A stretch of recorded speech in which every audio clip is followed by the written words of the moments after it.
A very good afternoon to you and a warm welcome to UBC Lunchtime News on this 19th day of March 2025. I'm Loreen Masika Kazimoto and we do welcome you this afternoon. And we start off with our first headlining story this afternoon. The National Drug Authority, NDA, has conducted intelligence-led operations on various drug shops in downtown Kampala where drug-related crimes are committed. Now, during the operation, 10 suspects were arrested for allegedly selling government drugs illegally, including ARVs, malaria drugs, and HIV testing kits. In the same operation, the National Drug Authority discovered several expired drugs being rebranded with new dates, posing a serious health risk to Ugandans. Now, the National Drug Authority spokesperson, Abayaz Ramwiri, says that all the arrested suspects will be handed over to police for further investigation before being taken to court. Now, he urged Ugandans to be vigilant about drug shop operations and report any suspicious activities to the National Drug Authority.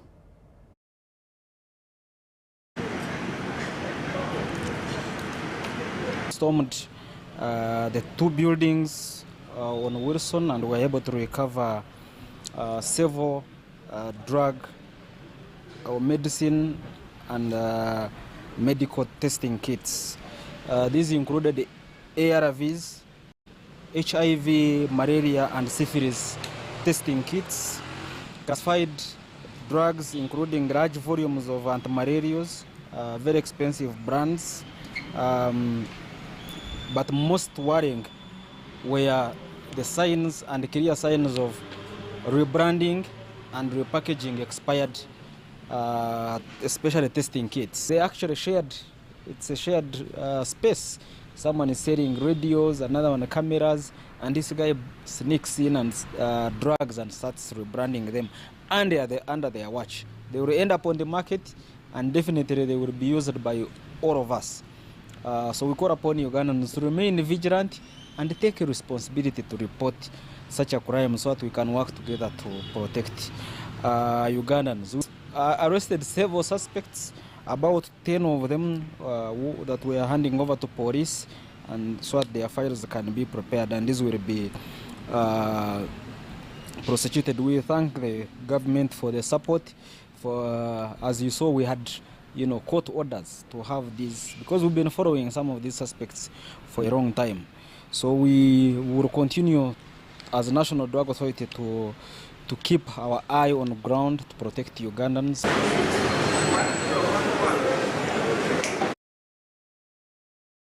The chairman of the Wazalindo Sacco board, Lieutenant General Sam Kavuma, has reiterated the government's commitment to transforming the lives of UPDF soldiers by strengthening their financial capabilities. Now, he made these remarks during the opening of the 19th Wazalindo AGM at the Jinja Gaddafi cantonment, where members discussed strategies for managing challenges and further developing the Sacco.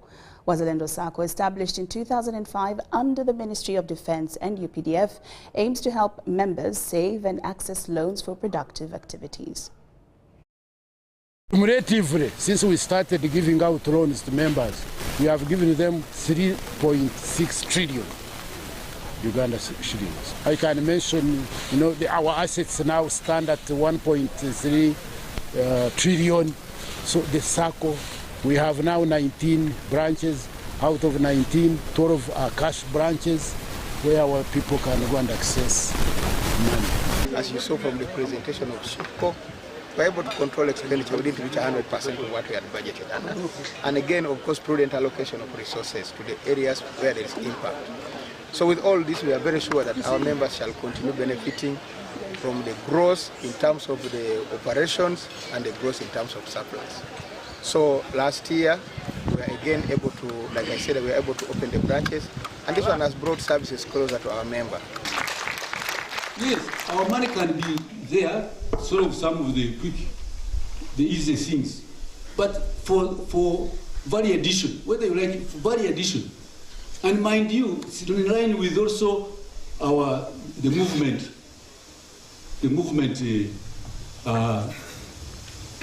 I remember socio-economic transformation, so value addition. Value addition is the only thing that's going to the liberators. The issue is about the recapitalization. I think we need to give this recapitalization strategy a time frame, not leave it just open like that. We can say that we shall give you 2 years, you keep on recapitalization, then after 2 years we can review and see if it's still necessary. He clearly indicated that out of 830 plots that were bought, only 199 were bought by members. A good start as a business hub, but if the primary target was members, it indicates that 631 plots were bought by non-members. Now, administrators at St. Noah Secondary School have decided to put their recent success from the 2024 Uganda Advanced Certificate of Education in the past. This institution, found in Murata Ruhinda, Mitoma District, prides in government aid that has enabled prompt supply of scholastic materials and computers. What now is required at the school, whose best candidate, Molia Natwanjire, scored 20 points, is a library to accommodate the increased population that is now at 1,200. The school also intends to secure a playground in order for learners to embark on extracurricular activities that are pertinent in the new curriculum.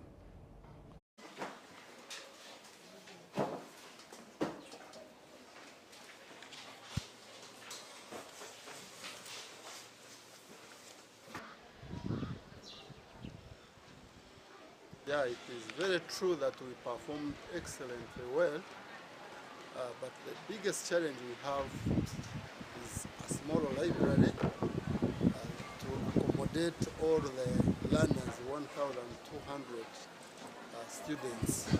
In the sports, for example, last year, 2024, we emerged the champion of soccer. We took the trophy for Hinda, for Mitoma district in boys, but still we don't have a playground. We have a space where this playground can be put, but we cannot mobilize the parents because this is a very big project which requires a lot of money. Our students scored even A's in several subjects at O level, which indicates the new curriculum should be implemented effortlessly because the teachers should be retooled and the government should see that everything is done successfully. It's a surprise to me and for the school also. I got 20 points from that combination which I've already said, and I feel so happy.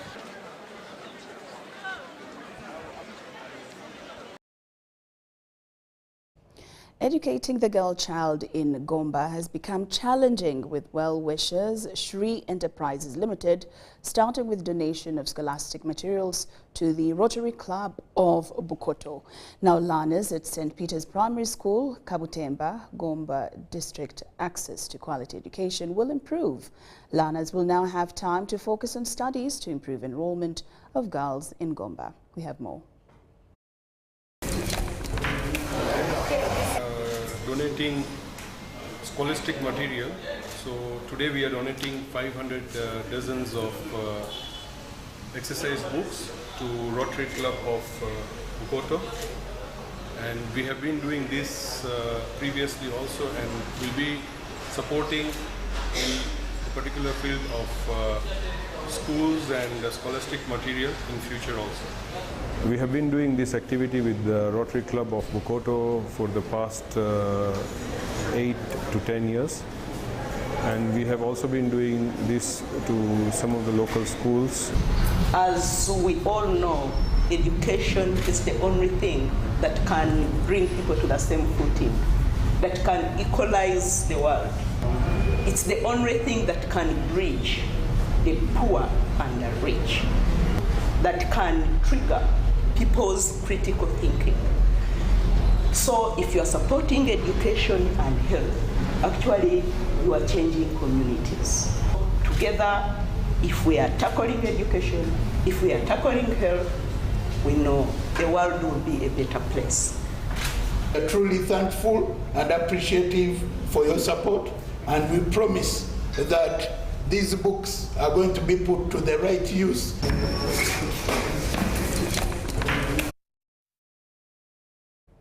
UBC Lunchtime News takes a very short break, but return with more stories after these messages.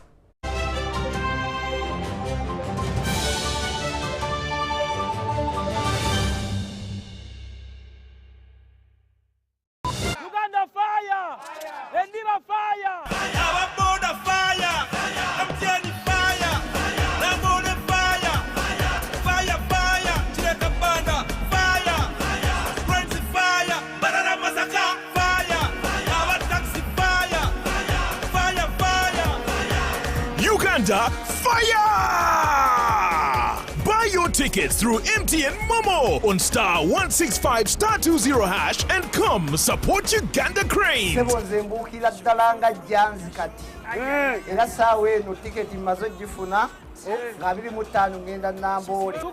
our passion and spark is unstoppable. We are what? Unstoppable.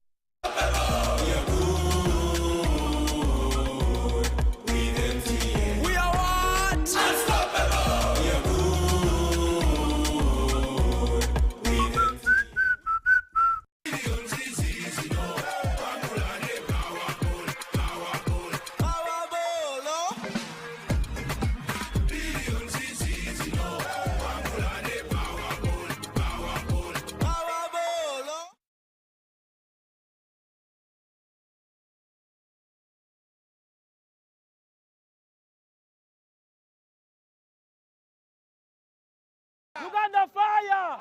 Endira fire! Ababoda fire! MTN fire! Namone fire! Fire, fire! Chileka banda fire! Prince fire! Banana Masaka fire! Our taxi fire! Fire, fire! Uganda fire! Buy your tickets through MTN Momo on *165*20# and come support Uganda Cranes. Together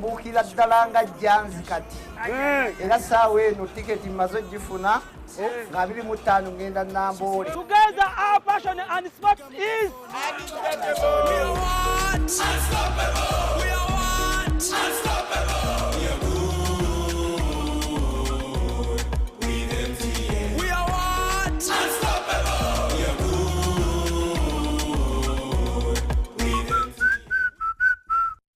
Join us for a health clinic in celebration of International Women's Day. For Wazalindo Sacco, in partnership with Red Cross, Nakasero Blood Bank, Action for Health Uganda, Uganda Cares, ASG Hospital, Forum for Women in Democracy, and iDental is organizing a free health clinic on Friday, March 21st, in celebration of International Women's Day from 8 a.m. to 5 p.m. at Nakawa Grounds opposite Nakawa Market. The clinic will offer essential health services including consultation services, treatment for adult and child medical conditions, blood donation, health education and awareness creation, dental care, provision of sexual and reproductive health, and HIV screening. We encourage the public to support this initiative by spreading the word and bringing those who can benefit from these vital health services. Your health matters. Don't miss out.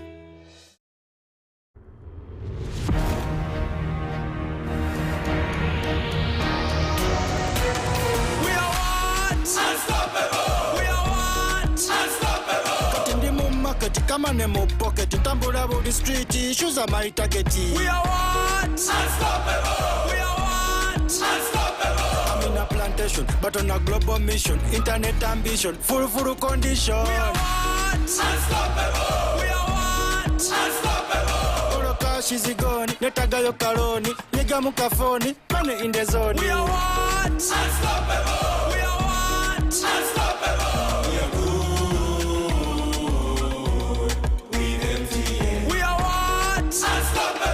With you and MTN together, our ambition is unstoppable. We are what? Unstoppable!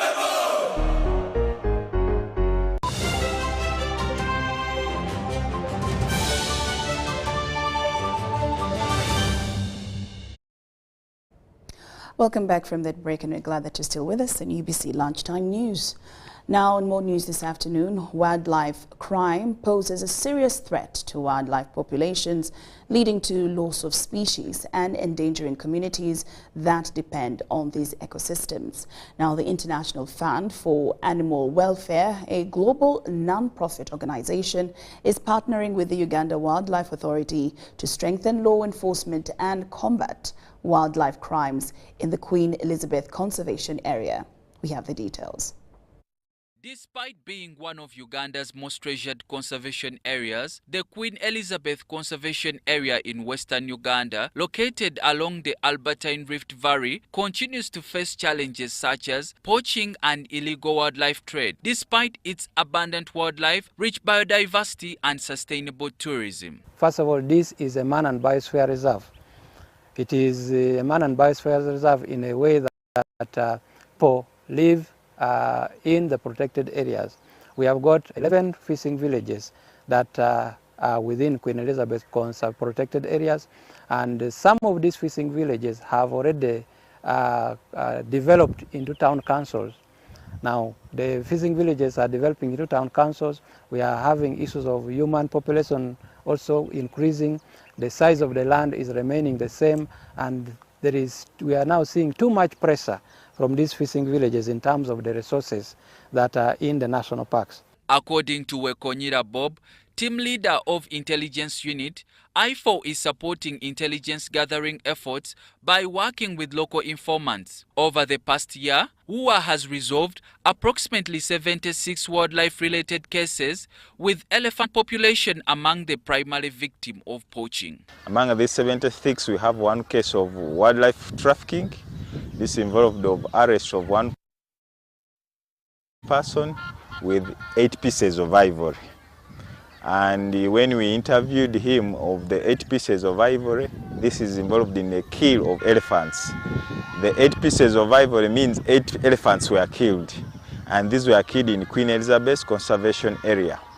When we arrested this suspect, we took him to Rukunjiri Police Station, where he revealed where he was hunting and killing these elephants. Bob further explains that the intelligence gathered is critical for decision-making regarding field operations and plays a key role in reducing wildlife threats such as snare traps. Now, the East African Community for Nature project was launched in Entebbe to support the management of nature-based solutions, particularly in managing transboundary environmental issues and enhancing climate resilience. The Executive Director of the East African Community, CASOA, Engineer Richard, launched the 3-year project, highlighting several key objectives with a focus on capacity building for stakeholders involved in the water management. 3, 2, 1. Let's put our hands together. The ESC for Nature project provides a collaborative framework for implementing these innovative nature-based solutions across our region, with a particular focus on the Lake Victoria and Lake Tanganyika basins, as well as other priority transboundary landscapes. This project is not just about conservation, it's about integrating nature-based solutions into our regional policies, frameworks, and practices to ensure sustainable natural resource management and climate resilience. Through this project, we aim to strengthen regional cooperation by integrating nature-based solutions into the ES's climate policy and strategy, ensuring that these approaches are gender sensitive and inclusive. Enhance the capacities of regional basin organizations, including the Lake Victoria Basin Commission, LVBC, Lake Tanganyika Authority, and the Lake Kivu Rusizi River Basin Authority, ABAKIA, to coordinate and implement transboundary initiatives. So I'm glad I could participate at the launch today, because I think it's a very crucial project. We all see the effects of climate change. I mean, now we had a heat wave in Kampala that I haven't been around for too long. I heard it's unprecedented. It's extreme. Last year, we didn't have any dry period. It was raining the whole February. So we all see it, and we all see it also in the lakes. I mean, Lake Victoria, we have had the floodings, and they destroy livelihood of people. So I think this really shows how important this project is, because it will enable the authorities in the countries and the EIC at large to manage the water resources properly, which will in the end also benefit the communities really on the ground, because they will not be harmed by natural disasters, and they will have sustainable income from the lakes. We are actually targeting to upscale the project to ensure that we move from 80 million euros, why not to 90 million? You saw in the presentation that now we are targeting 40, maybe towards the end of the 3-year period. And once the life cycle of the project is ends, then we have to make sure that we upscale it into another phase. And the phase that will take us to 40 million and then 90 million. In the next 8 years, we'll get there.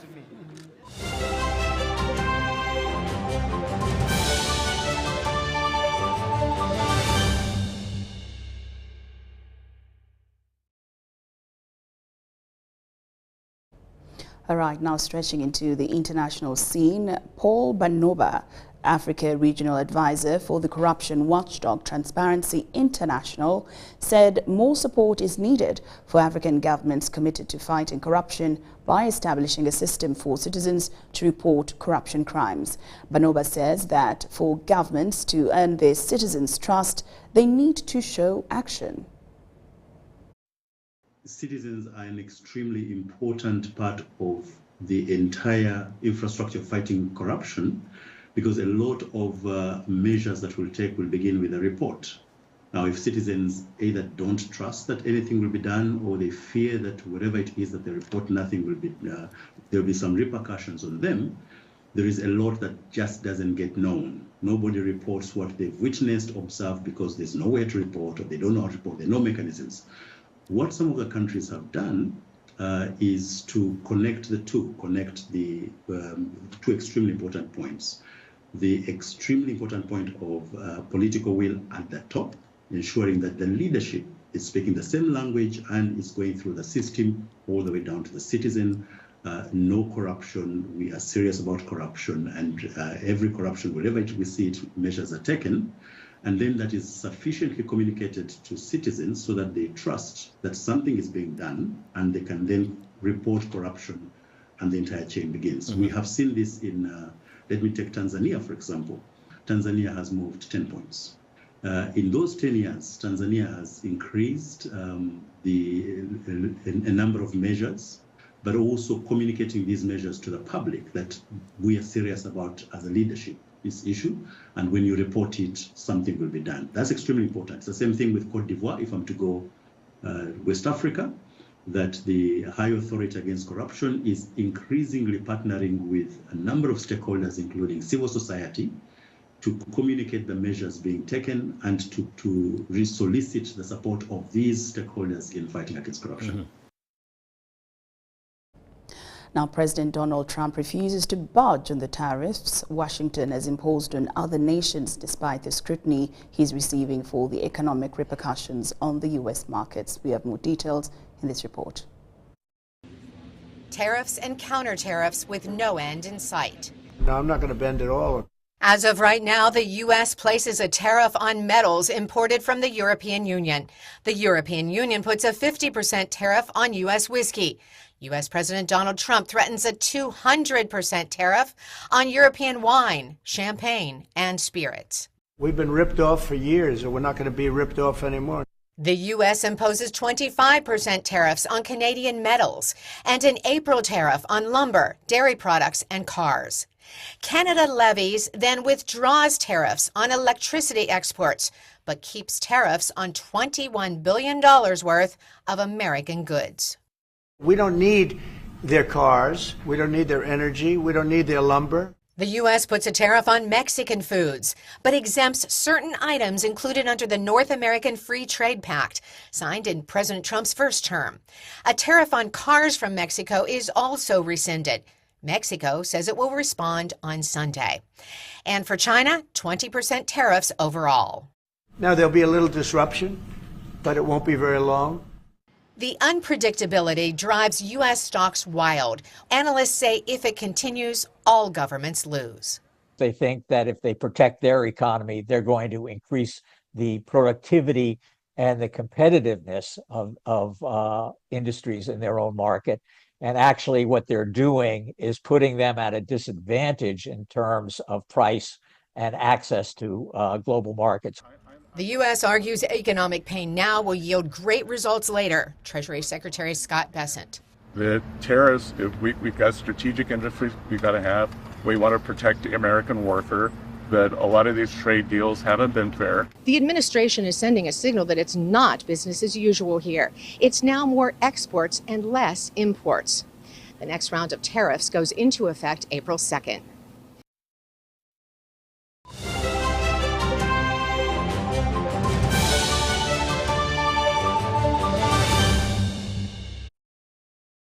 All right, and now into the world of sports. The national football team continues with preps ahead of the World Cup qualifier game against Mozambique. Now, Cranes play this Thursday before hosting Guinea at Nambole. Meanwhile, Cranes skipper Emma Okwi retires from the national team. Veteran forward Emmanuel Okwi has officially retired from international football, bringing an end to a remarkable career with the Uganda Cranes. Okwi has been absent from the national team since June 2023, when Uganda lost 2-1 to Algeria in the Africa Cup of Nations qualifier.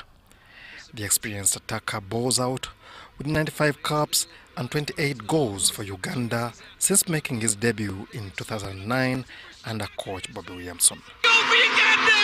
But I don't believe it! Okwi scored the goal! Shot. Myers cross over the top, headed into the path of Okwi. He was part of the Crane squad at the 2019 AFCON, where he scored against DR Congo and Zimbabwe. Meanwhile, the national football team, the Cranes, continues with training in Egypt ahead of their World Cup qualifier game. Uganda will face Mozambique on Thursday at Cairo International Stadium before hosting Guinea at Nambole Stadium on the 25th of March 2025. Preparing for these matches, Coach Put emphasized the game-by-game approach, acknowledging the intense competition in African football. Concerning Elio, at the moment when he was injured, he played 26 minutes, then he went out of the field. I had contact with Elio in the night, but it's always very soon to say anything about injuries, or you need 24 hours before you can do a consultation. With 6 points already in the bag, Uganda Cranes will aim for more points in Cairo of Mozambique and then maximize their home advantage for a strong push in the Group G of the 2026 FIFA World Cup qualifiers.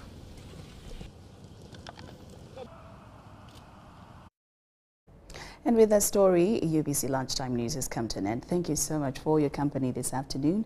I'm Loreen Masika Kazimoto. Do enjoy much more of UBC Television's programming. Good afternoon.